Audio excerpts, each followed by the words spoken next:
大家好，歡迎大家收睇我哋嘅節目。睇片之前呢，麻煩大家俾個 like 支持下，多謝晒啊！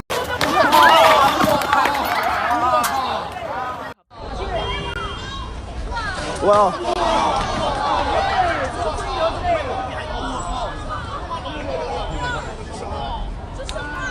我操！啊，也撞几个人嘞！哇呀！我操，那牛疯了！我操！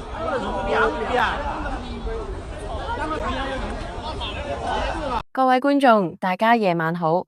想象一下，你正喺繁忙嘅城市街頭走緊路，突然一隻龐大嘅動物喺眼前狂奔而嚟，嗰種驚恐同無助，相信好多人都會心有戚戚焉。呢個夜晚，湖南長沙就發生咗一宗咁樣嘅意外，一隻黃牛突然失控衝上街頭，撞傷多名途人，場面一度混亂不堪。事發喺2026年6月21號凌晨大約1點幾，地點係長沙地鐵5號線萬嘉麗站4A 出口附近。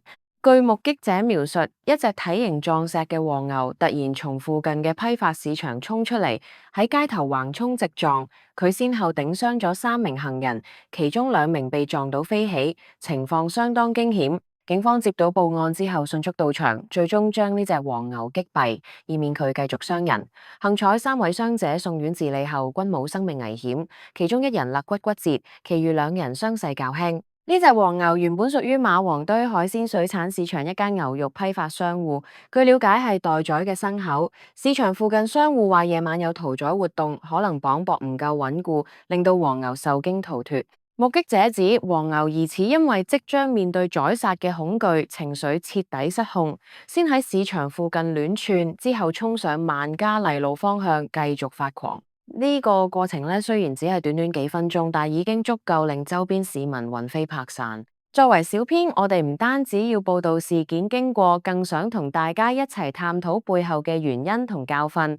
動物喺極端恐懼下嘅反應，其實同人類有幾分相似。當生命受到威脅嘅時候，本能會驅使佢哋逃跑或者反抗。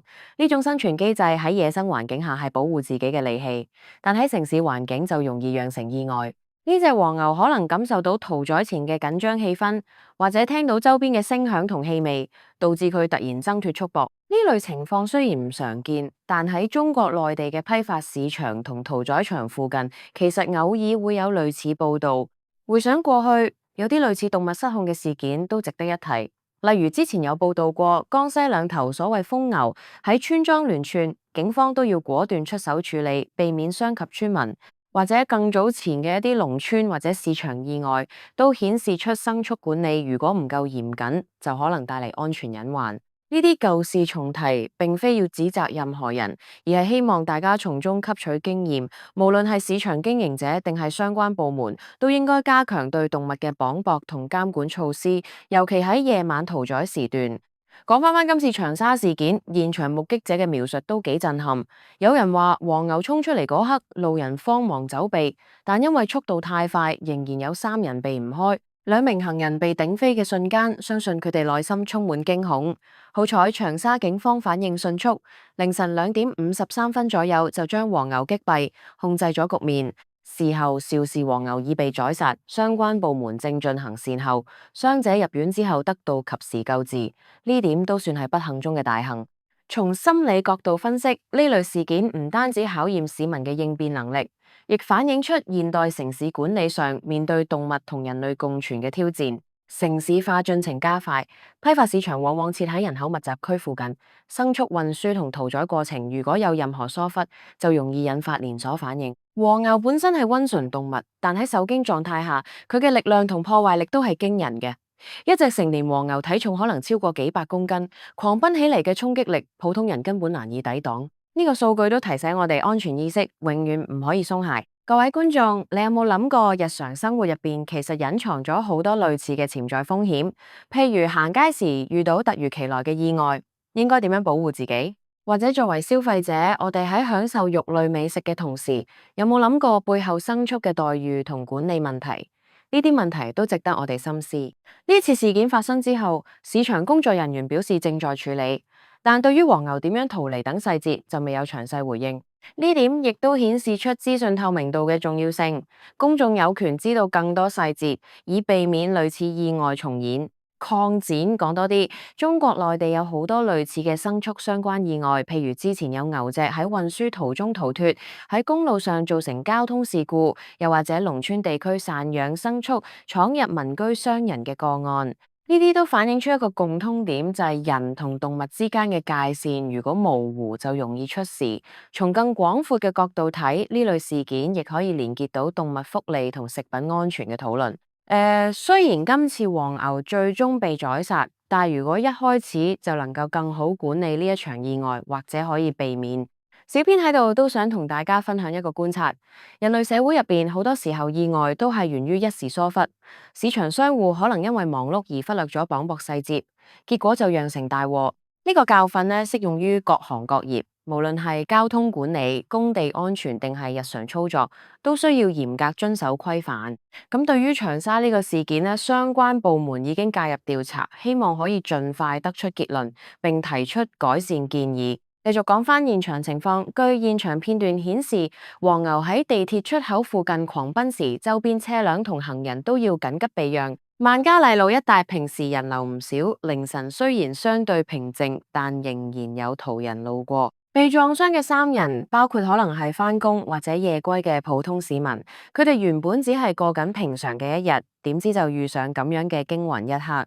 其中肋骨骨折嘅傷者康復過程可能需要一段時間，呢點都令人感到惋惜嘅。從數據嚟講咧，雖然中國每年牲畜相關傷人事件唔算極多，但每宗都足以引起社會關注。據過往報道，類似狂奔動物造成嘅傷亡，輕則骨折，重則可能危及生命。呢次長沙事件中，3名傷者均冇生命危險，已經算係幸運。但如果黃牛繼續失控，後果可能更加嚴重。警方擊斃黃牛嘅決定雖然無奈，但喺當時情況下係必要嘅措施，為咗保障更多市民安全。心理學上面，目擊者同傷者事後可能會有創傷後壓力反應，突然嘅衝擊會令人產生恐懼、焦慮等情緒。建議如果有需要，可以尋求專業輔導。同時，呢類事件亦可以成為契機，俾大家更加重視城市安全教育。